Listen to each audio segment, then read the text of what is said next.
And good morning, good morning, good morning. Welcome to Chalk Talk. I'm your host, Kim Davis. Happy Tuesday, everybody. Today is Tuesday, April the 30th. It is the last day of April.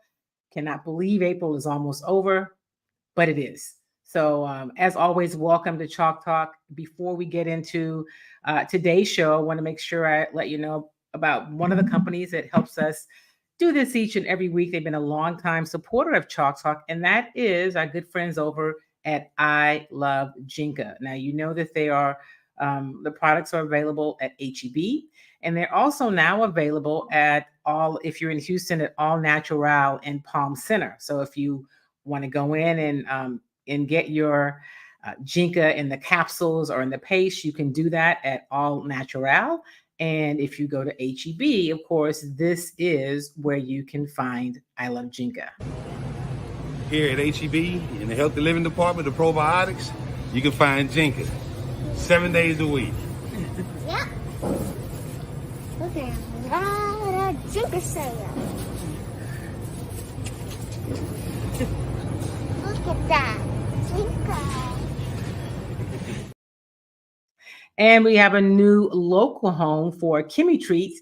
We have the vegan popcorn. It has been available by ordering it online or off one of the social channels over the past month. But now you can also, if you're in Houston, you can go and you can buy it in person, also at All Natural. So there's the vegan ghost pepper, the vegan chili cheese, and also the vegan truffle. You'll be hearing more about All Natural in the coming weeks. And we're also going to probably start taking the cilantro vinaigrette, which has never been anyplace else. But they may also carry that product. So thanks to All Natural for the new partnership, and look forward to working with them and for you guys being able to go there to get your Kimmy Treats. Now, since we last spoke, there's been so much happening. Of course, probably the biggest story, right, has been the NFL draft. We're going to go through the Houston Texans draft in particular, let you hear from some of the draft picks, as well as Nick Caserio and head coach DeMeco Ryans. When I was on Channel 11 the other night, they asked, okay, what's the one word you would use for the Texans draft? What would you give it? What's the word that you would give the Texans? And I said productive, right? That was the word. That was my word for the draft. I thought it was productive. Somebody else said depth. I think that's what they did. They did get depth. And someone else said versatile. So I think all of those words worked really well. And, it's just great for the Texans to be in a position finally to not have to, hit home runs. And not that you don't want to draft well. I think they did draft well, but the two most important positions that they have, obviously, are head coach and quarterback. That's solid, right? They're solid with their head coach for the first time in a few years. They're solid in terms of quarterback for the first time in a while, and some other positions have started to be shored up. And they had a productive off season in terms of free agency. Now, when we talked to General Manager Nick Caserio, he kind of plays it down, but that's just really. It's not game for him. It's really his approach. Until you get to training camp, you don't really know what you have, so to speak. And then until you start playing games, you don't really know. So that's just his way of always, I guess, staying ahead of the curve. And the way he approaches, personnel and scouting and talent. But he did start the press conference or the media availability after the final draft pick on Saturday by saying, I think we grinded it out. Like, they did good. So that was, for Nick, I think that was pretty affirmative. Here is Nick Caserio, the Texans general manager, talking about on whether or not they met needs. Because, you often hear about with the draft, are you drafting for to meet certain needs? Are you drafting for the future? Is it best player available? Did you feel like you met some needs in this draft? And here is Nick Caserio. Yeah, your team's never really the finished product. So a part of between now and honestly training camp, now we'll kind of go into the evaluation of where the team actually is. We may think it looks one way on paper. Then when we get more information here in the spring, we're going to start phase 2. So it's first opportunity, where the staff will be on the field with the players. So we're going to get more information. Then we're getting to training camp. There's a good chance the team for the most part, it'll look the way it looks today, but there might be something that pops up. I'd say what you're going to find is there'll be several players that are going to be available because of decisions or moves that other teams have made. So maybe there's an opportunity at a certain position. Maybe we think if we can upgrade the depth or add a player that has value at a certain position, that might be an opportunity for us to add that player to our team. So we're in a decent spot. We're excited about where we are. We'll probably have a lot of movement here between now and probably the end of the spring. There'll probably be some players who we move on from here over the next few weeks, but that's just the attrition that goes on this time of year. So that was General Manager Nick Caserio. So let's just kind of go through the draft. They had 9 picks in this draft, right? They have finally finished with all of the picks that were acquired in the Deshaun Watson trade. They used a couple last year, which is how they got Will Anderson Jr. and Tank Dell, and they used, so they're finished with that. That deal is already done, but that's why they had extra picks. So they chose Kamari Lassiter as a cornerback out of Georgia with the 42nd overall pick. That was in the second round. They had 2 second-round picks. The other pick was Blake Fisher, a tackle from Notre Dame, and he's played with Jared Patterson, who's already on the Texans team. So, he has some knowledge about the Texans, and I'm sure that they had probably some more knowledge about them. The Texans selected 2 players out of USC. The first one was Kalen Bullock, who's a safety. That was with their 3rd round pick, number 78 pick overall. And then in the 4th round, they selected Cade Stover, a tight end from Ohio State. That means he has some history. He played with CJ Stroud. So that was the 4th round pick, number 123 overall. Then they didn't have a 5th round pick. They had a couple of picks in the 6th round. They got Jamal Hill, a linebacker out of Oregon, with the 6th pick, the 188th overall pick. He's a little light to me in terms of size, but I'm sure that, he might be probably a very valuable special teams player, but Jamal Hill. And then the other 2nd round pick was Jahar Jordan, a running back from Louisville, with the 6th round pick, the number 205th pick overall. So he's out of Louisville. So that, we talked about what should they be looking to do in this draft. Running back was one of the things that came up. They did address it. Solomon Byrd, the other player from USC, a defensive end, was picked in the 3rd round. They ended up with in the 7th round, they ended up with 3 7th-round picks. So they got Solomon Byrd, a defensive end from USC, Marcus Harris, a defensive tackle from Auburn, and Ladarius Henderson, a guard from Michigan. So they were able to address quite a few things, if you will, that they needed position-wise in the draft, and or so it seems. And so it's my draft grade for the Texans, for me, was a B+. I thought it was a good draft. I would have, they still got to. I think they still have to address the defensive back position, the cornerback, just because they probably need a veteran, and maybe I would have liked to have seen them address running back a little sooner. But we'll see how it all shakes out. Still, I thought it was a very, very productive draft. It's versatile, and they've got some depth. So one of the players that we had a chance to talk with was Blake Fisher. He talked about Blake Fisher talked about playing with, he's a guy that came out of Notre Dame. He's a tackle. He has some history. He played with Jared Patterson. They've kept in touch. They're good friends. He played 3 seasons at Notre Dame, started in all 27 games he appeared in 2023. He was part of one of the most prolific offenses in Notre Dame history, ranking 2nd in school history on points per game. So that is Blake Fisher. Got a chance to talk with him, and we talked to him about, what it's like, how helpful is it, what does he know about the team since he keeps in touch with Jared Patterson, and just about his position. Here is Blake Fisher. You said you talked to Jared today. Prior to that, had you talked to him? Did you know much about this team from him prior to today? Yeah, man, JP. I talk to JP quite often, really. Especially going through this process, it's making sure that I'm crossing my I's or dotting my I's, crossing my T's on everything. And if I'm unaware about something, just reaching out to him and asking him for confirmation and or just his thought on it. Going through the process, but I would definitely say JP he's a great dude, great football player. It's exciting to be back with him for sure. And the second thing is, I know that you have played a lot of tackle. They say that you're really versatile. Are you comfortable on the inside as well?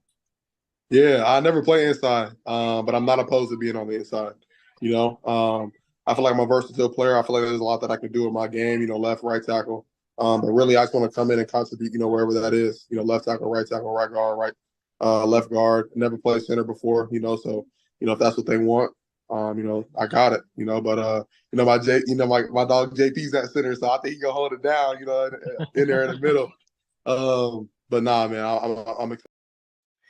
So the reason I asked him that, and that was Blake Fisher, the tackle out of Notre Dame, is because guard is the spot on the line that the team needs to address. And I guess it also depends on how well Kenyon Green has healed from his injury last year, how much progress has he made going into really what would be his second year in the league since he didn't play at all last year. And we know that he struggled as a rookie, not uncommon for rookies on the line, but that is a position that needed to be addressed. So I was just wondering if Blake Fisher is somebody, who, although we saw Titus Howard do it last year, he went over and played guard because they needed it. And because of injuries on the offensive line, that is not his best position. He is more of a natural tackle, and he's much better at tackle. And so you want to have him in the position he should be in, right tackle. Of course, Laramie Tunsil is your all-pro left tackle. But the guard position was one that I was just curious about. So that's why I asked him that. And some other players that they drafted, we talked about Kamari Lassiter. He is a cornerback. And when they introduced him, we're watching the draft and they kind of give you their stats and how he did at the combine. And so speed was not one of his strengths. His 40 time was a 4.65, which as a cornerback isn't blazing, but there are the things that obviously he does really well. And so we talked to him after he was selected. And actually it was Brian Bearfield who asked him about playing with DeMeco Ryans as a defensive head coach, and also asked him about the lock that he wears around his neck. Here is Kamari Lassiter after he was selected by the Houston Texans. Yes, sir. But playing for Coach Ryans, I feel like it'll be great. I was best player on Coach Martin. He's a very heavily defensive-minded guy, so I feel like, it's going to be a pretty good transition. But I'm excited, get in there and learn up under Coach Ryans. And the chain, I call myself the locksmith, and, I pride myself on having stuff on lock. So, I really wanted to get a lock and just put, the name Locksmith Lassiter on there, and then just kind of, say I got this on lock right now. So. Ike's obviously going to be a fun guy to cover. He doesn't lack confidence, which is necessary. And, he said he calls himself a locksmith. So he's got this huge lock around his neck. I thought that was kind of fun. Anyway, as I mentioned, they selected 9 players, 3 on day 2. They had 2 second-round picks and a third, and then they had the rest on Saturday. And we got a chance to also talk to another player, Kalen Bullock, who is coming in as a DB, but he hasn't always been a DB. He said his first love was really being a wide receiver. So when we talked to him, I asked him about why the switch to defensive back, and here is what he had to say. First, what is it that made you decide? You said receiver was your first love to decide to settle on the defensive side. Yes, ma'am. I would say just growing up in like when you're in high school, you go to these camps. Everybody wants to play receiver. DB is the hard job. Nobody wants to play DB. Everybody's scared to lose reps and go out there and not win every rep. A DB is going to come with that. You're not going to win every single rep. So I remember going to the camps, and the lines was really long, and I remember I want to get these reps, so I'm going to go to the DB side. So I went to the DB side, and it worked out from there. So he is one of 2 players that the Texans selected out of USC. They chose him with a third round pick, number 78 overall. In 3 seasons at USC, he played in 38 games, had 149 tackles, 96 solo, 9 interceptions, 24 passes defensed.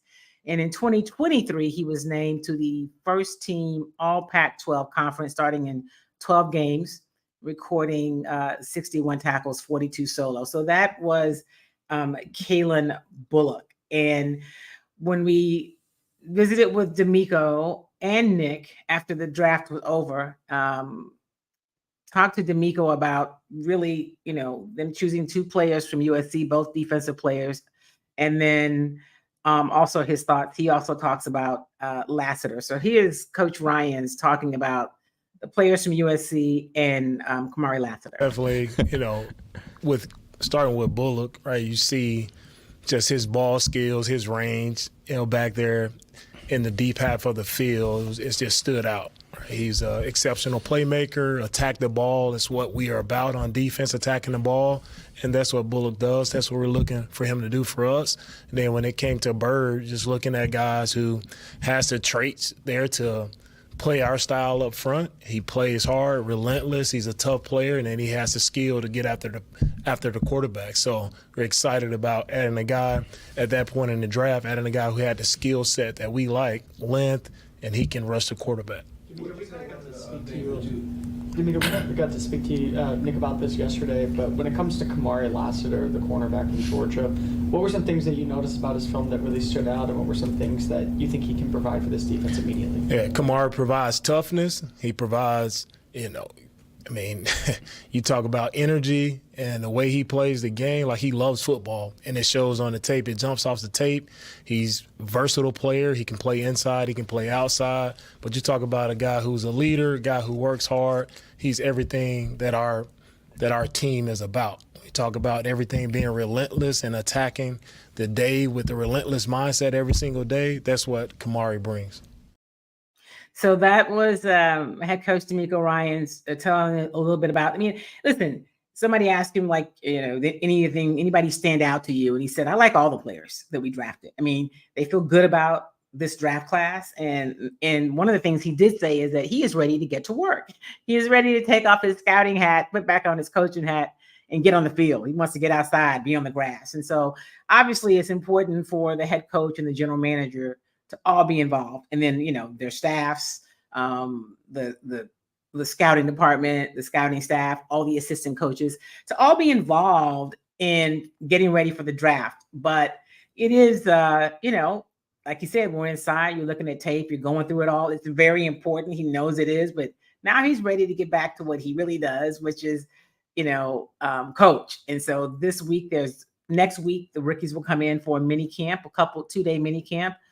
Then they'll, OTAs are going on, but mini camp is next week. And then of course there'll be a mini camp probably in June. And then they'll go to training camp in late July. Actually, they'll go to training camp a little earlier this year since the Texans are playing in the Hall of Fame game. That changes the schedule because that game is so early. But it is it's go time, and I'm excited to see how it all starts to come together.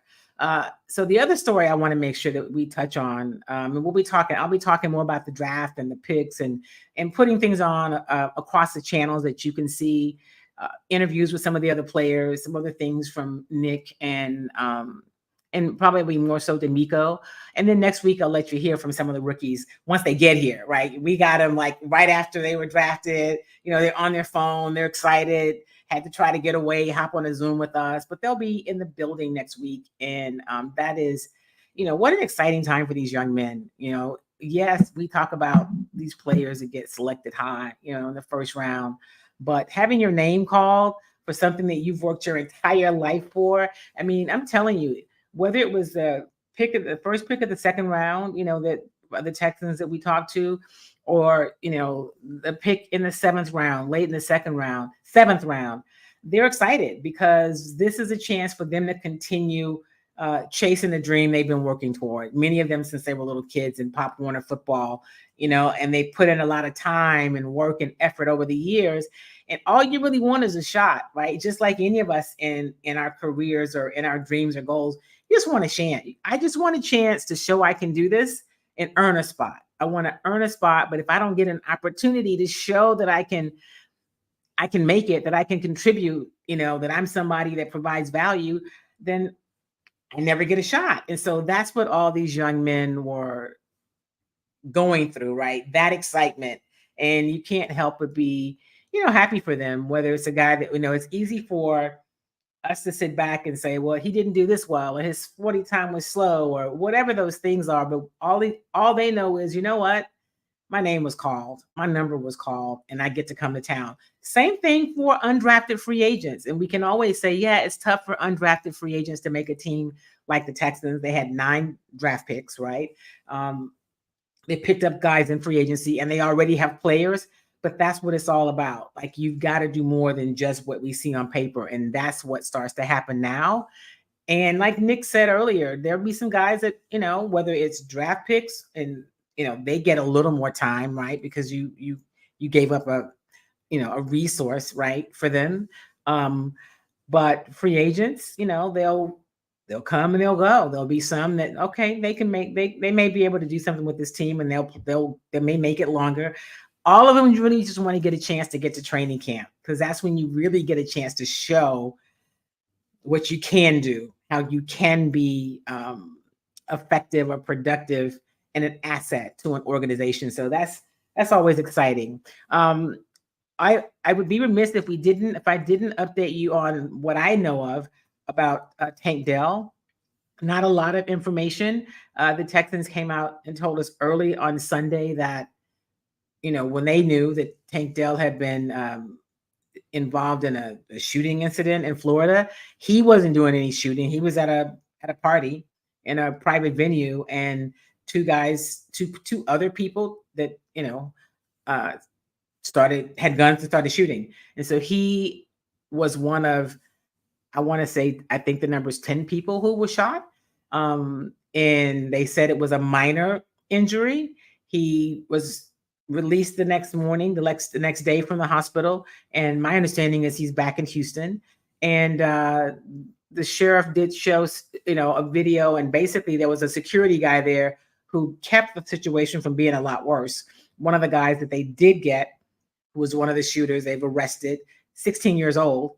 But it's Florida, kind of like Texas. Everybody can have a gun. We won't even start on the whole gun control situation. But thankfully, all of the people except for one has been released from the hospital, but none of them sustained life-threatening injuries. But it's just scary. You're at a party, you're chilling, and 2 people have beef, but they have guns. You have no idea, and you're caught in the crossfire. That seems to be what happened with Tank Dell. It wasn't his party. He was just there. And, hopefully it's not anything serious. Thankfully, he is okay, and that no one was seriously injured, and more importantly, that no one was killed. The gun situation is out of control. You guys hear me talk about it all the time. And so that's all I want to say about that. But I did want to mention what I know about it. And they had asked us in the media to really, give Tank some privacy when it first came out. Because, the first thing is for a lot of media members is, try to call him and find out, like, give him some privacy, let him, and that they shared what they knew. And we got other information from the law enforcement in Florida where it all happened. So that's the Tank Dell update. Shifting to baseball, the Houston Astros won 2 games over the weekend after losing 5 straight on the road. They were in Mexico City playing 2 games with the Colorado Rockies. They won both of those games. I was kind of amused when I got in the car on Sunday. I was headed over to Channel 11 to, do a show, Sports Extra, for that evening. And listening to the radio announcer was like, man, bring out the brooms, it's a sweep. And I thought, yeah, hold on. It is 2 in a row. I mean, it's technically a sweep, but when you're 9-19, I just don't think you can do that. You know what I mean? Like, it was 2 games against Colorado Rockies. And the Rockies are 7-21. So, like that, don't get ahead of yourselves, right? They are one of the worst teams in baseball. And but they both entered the weekend with, I think, the same record. And now the Astros are 9-19. They open a 6-game homestand today. They're playing the Guardians for 3 games. The Guardians are 19-9. I think they have the best record in baseball. No, Atlanta's 19-8, but they have the best record in the American League. So they're in town, right? Really good baseball team. They're in town for 3 games, and then the Seattle Mariners are in town for 3 games. So one of the things that is exciting about what's happening with the Astros is they have called up a player from the Sugarland Space Cowboys, their AAA team, Joey Loperfido. And he is leading his 13 home runs. So he's leading the minors and he's leading the majors, actually. He has 13 home runs. He hits for power. He plays first base, some outfield, probably more center. But he does play. And so the thought is he has been called up. So he is officially on the roster. I don't know whether he'll be in the lineup tonight. I will let you know as soon as I know when I'm over at Minute Maid Park later today. The lineups come out maybe around 4-ish, 4:30. No, not 4, because that's about the time we're talking to the manager. So, and we may know then. He may tell us when we talk to Joe today, like, yes, he's going to be in the lineup or not. There's been a lot of conversation about the struggles of the Astros first baseman with obviously Jose Abreu, who is having just an abysmal time at the plate. And then they've kind of platooned him with John Singleton, who's doing better, but not great. I mean, Jose Abreu is hitting less than 100, right? His numbers are really bad. He has no extra base hits, no home runs. And it is a place where they need to get a part of the lineup where they need to get some production. So will Joey be in the lineup today? We will have to wait and see. But that is what has Astros fans kind of excited that they called him up, and because of what he's been able to do. And so while he does hit for power, it will be a good addition. He also strikes out a lot, which sometimes is what happens with people who hit for power. So, be patient. Coming up from AAA to the majors, it takes a minute, right? It's different pitching. You're in AAA. It's a little different from being up in the big leagues, but it will be exciting to see him when he gets in the lineup and whether or not he is in tonight. Is he at first base? You're going to put him in the outfield, which there has been the Astros still, to me, don't really have a sure fire set center fielder. There's been a lot of rotation there. I think they had some different expectations of what Jake Myers would do in center. That has not really been borne out. And so we'll see. But I don't know where Joey's going to play, but I will let you know as soon as I do. So that's one of the things that's been pretty exciting. Before I get out of here, we've got to talk about the NBA playoffs. Those are underway. There are now 2 teams who have gone home. Last night, the Lakers lost another, game-ending late game to the Nuggets. The final was 108-106. The Lakers led at halftime in like every game. They did win game 4 at home, so they were down 3-1 when they went back to Denver. And hello, my friend. Good morning. Good morning, Mr. Charles Lamar Drayton. It's always great to have this legal genius in with us. So thank you for being here. The Lakers are done. The final last night was 108-106. It was another late, Jamal Murray shot at the buzzer. But, and you hate to say, well, they lost 4-1, that the series was closer than what the game count actually showed. You always say the series is what the series is, right? If it's 4-1, then it's 4-1, and that's how badly they lost. but the Lakers were in those games, right? They were up by 22 in game 3. They did win game 4. No, they were up, and they were up big. It must have been game 2 when they were in Denver. So they were in games and then they were not. So I guess you'll probably hear the networks playing the sound of LeBron James when he was asked really about his future and what he thought. And he just, as usual, he says he sits down with his family and his agent, about the career. But then they ask him another question about, do you think about the fact that this could have been your last game as a Laker? And he kind of thought a moment, had a little bit of a smirk, and just said, I'm not going to answer that. Thank you, guys. So who knows what the future is for LeBron James in Los Angeles? His son has made himself available, Bronny, for the draft. Whether or not he is drafted, what happens with him may be a factor. I imagine that LeBron James will be a Laker, and maybe he will, opt out so that he can, get a 3-year max deal. I'm not sure. Get a no trade clause. He doesn't have that right now, but we will have to wait and see. But that's obviously, one of the things that is interesting. So yeah, Jamal Murray did it again. Hits the game-winning it was the second game-winning shot of the series, right? Where he's shooting it going away. The other series that is over now, of course, is the Oklahoma City Thunder and the Pelicans, the New Orleans Pelicans. The Thunder, which is the number 1 seed in the West, the Thunder swept the Pelicans 4-0.